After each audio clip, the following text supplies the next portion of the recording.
So what's up guys? Ito nga pala si Papa Mushi ng Republic Guild and ng Mushi Gaming TV. Ngayon, yung video natin is magta-Tower of Promotion tayo. Hihingi tayo ng kaunting BP dito kahit pa 20-20 lang. So let's start. So nasa floor 13 na yata tayo. Check natin.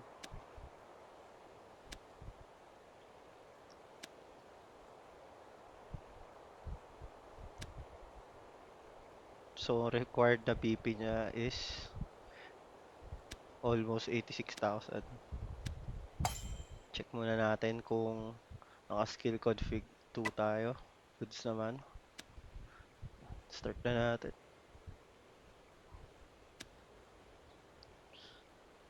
Isa pang nakakapagpahirap dito kasi nakakaantok siya gawin. Pero isipin mo na lang yung beeping mapapala mo every time na ma-clear mo to. So akong ginagawa ko,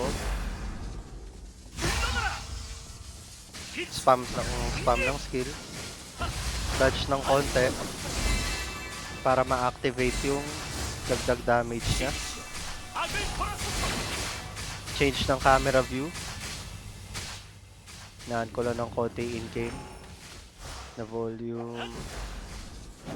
So ganyan-ganyan lang. Pag may chance na maka-dodge, dodge natin. Medyo may aasahan naman na heal. Kaya pwedeng makapagsabayan dyan. And syempre, alalay din ng pats kung alam nyo nang masakit yung kalaban. And kung mapapansin nyo, hindi naman ako blessing ng wings kasi wala na ako natira.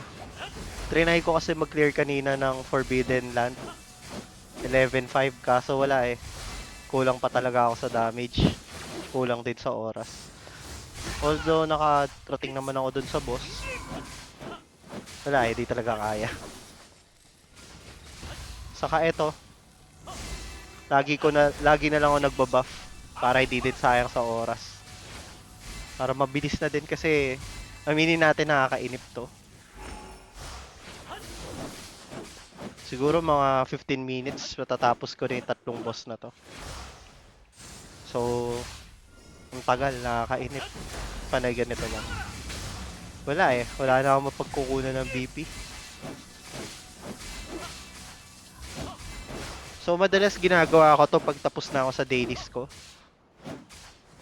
Or pag tapos na yung event, o kaya naman pampaantok.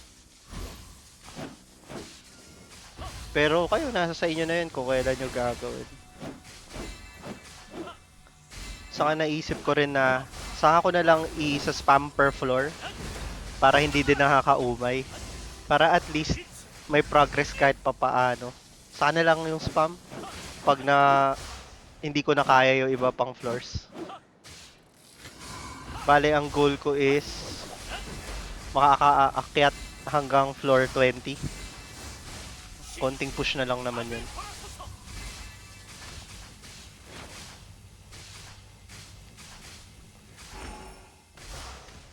Saka guys, pwede naman kayo mag-suggest kung ano pang mga gusto nyong content when it comes to Saint POV.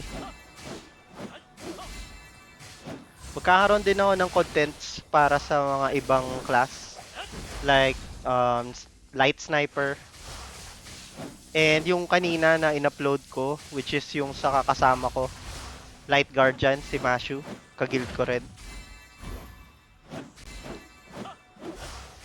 Pwede nyong i-comment and bababasa ko naman agad-agad yan. Nagre-respond din naman ako agad-agad kapag may chance. Kung maliit man, ibig sabihin may ginagawa ako. Or nagra-run ako nito. Or kung may rares. So, may nag-PM sa akin dito. Sa in-game. Kaso nawala na yung convo namin. Kung sino ka man, shoutout sa'yo. Sabi mo naka-subscribe ka. Salamat, Papsi. Ang pinapataas ko is int. Then, ang goal ko is, ang next ko pataasin is attack. Kasi yung ibang skills ko nakadepende din sa taas ng attack ko pagdating sa damage. Para hindi naman kawawa yung Saint ko. Na hindi lang na siya puro heal. Pwede ka din umasa sa kanya pagdating sa damage kahit papaano. So, ayun. Boss 2 na tayo. Eto, yung mga ganitong boss lang yung mga madadali dito. Kalimutan ko na naman mag-buff.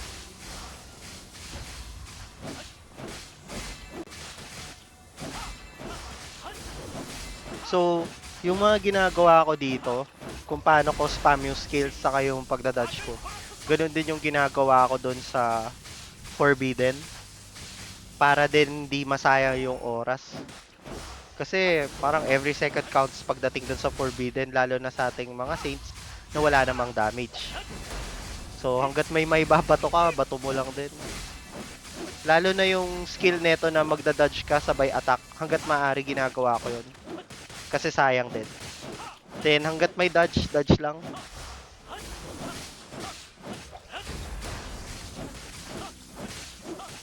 And sa dagdag damage ko, pag wala naman akong blessing din, isa sa factor kung bakit din kahit papaano meron akong damage is yung sa skill ng pet. So, ang mga skill ko kasi sa pet ko, currently, yung HP, regen. Tapos yung may defense. Ang ginagawa ko, ang ini-equip ko is yung damage intensifier. Pati yung may dagdag sa attack power. Pinapalitan ko muna yung defense.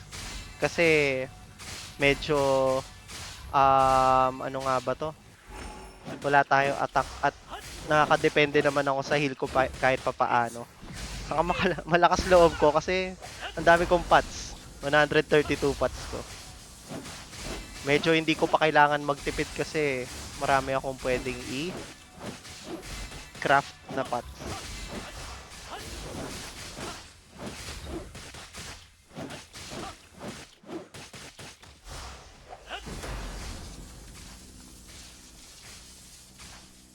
Uy, nagte-teleport.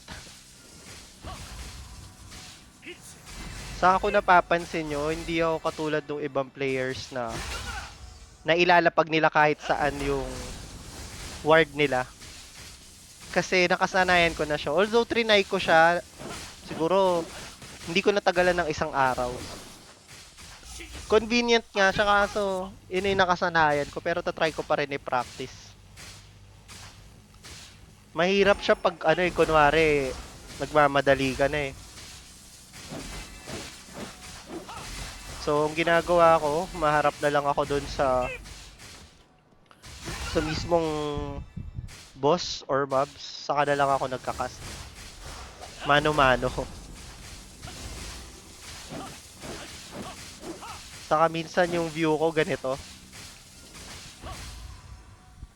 So marami nagtatanong paano ba ginagawa yun. Ginagawa yun is, ulitin ko, pag nakaganyan kayo, pindutin nyo lang yung icon na to ng boss. Tapos click nyo lang. Kung mapapansin nyo sa mga video ko, pagdating sa runs ng mga Dragon Lairs, yan yung ginagamit ko. Bakit? Kasi mas nakikita ko yung mga kampi ko. Matatansya ko kung saan ko ilalapag yung mga words ko.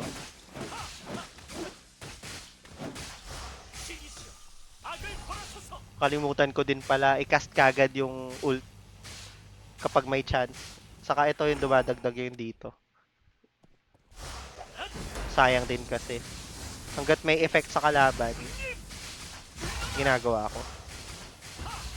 Bato lang ng bato. Buff lang ng buff.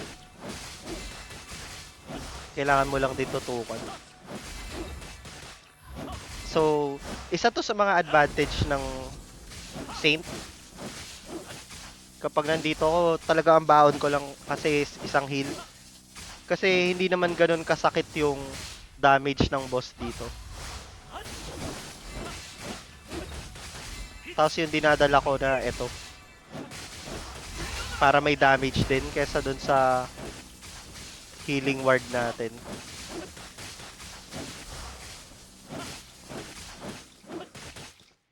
Medyo natagalan ako dito. Hindi ko sure kung bakit ako natagalan. Siguro isang factor na din doon, kumunat yung kalaban o daldal ako ng daldal. Ayan. Third boss na tayo. Sana madali lang. Naku, ito yung ikot ng ikot. Ito yung isa sa mga boss na ayaw ko. Saka nga pala guys, isang tip sa inyo. I-lock nyo na lang yung target sa boss. Para pag tamad kayo tulad ko, pag magkakast kayo, hindi nasasayang mismong sa kanya na tututok or magdadrop yung mga toring nilalapag nyo.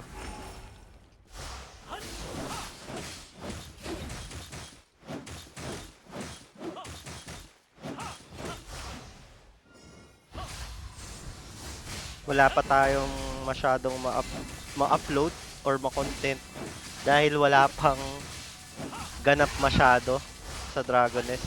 Ayan oh.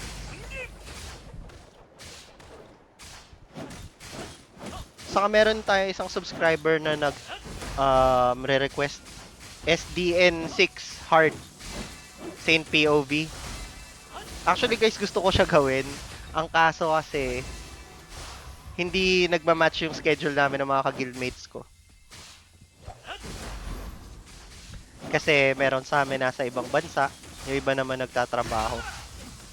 Yung iba naman tulog pag umaga, so ayun. Pero nag-usap-usap na kami kung kailan kami magra-run. So since reset bukas, siguro mga umaga namin gagawin. Magka-hard SDN na kami. Magka-practice sana kami ngayon kaso may mga antok na, may mga busy sa work. So ayun.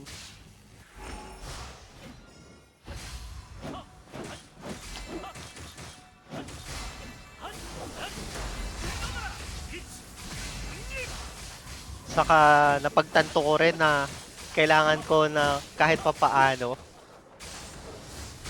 meron man lang audio voice over tong video ko. Para kahit papaano makipag-interact ako sa inyo. Saka inaaral ko pa yung pag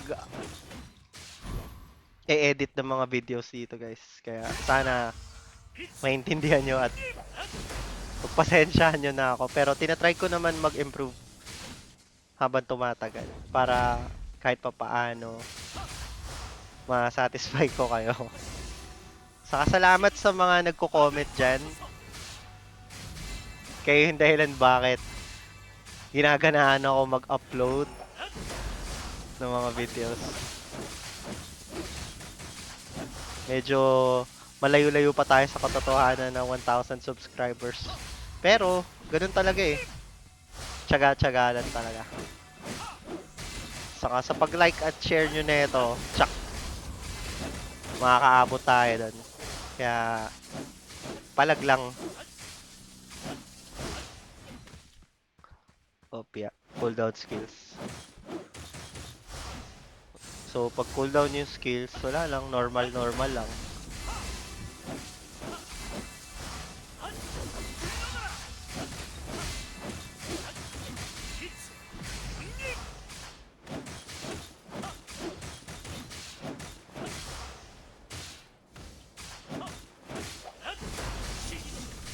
Ayan na, lapit na matapos mga idol. Siguro yung floor 14, mamaya naman, medyo magpapahinga tayo. Since tapos na ako sa daily, saka sa red moon ko. Wala eh. Maalat pa rin tayo pagdating sa pag-pull ng S-grade na pet.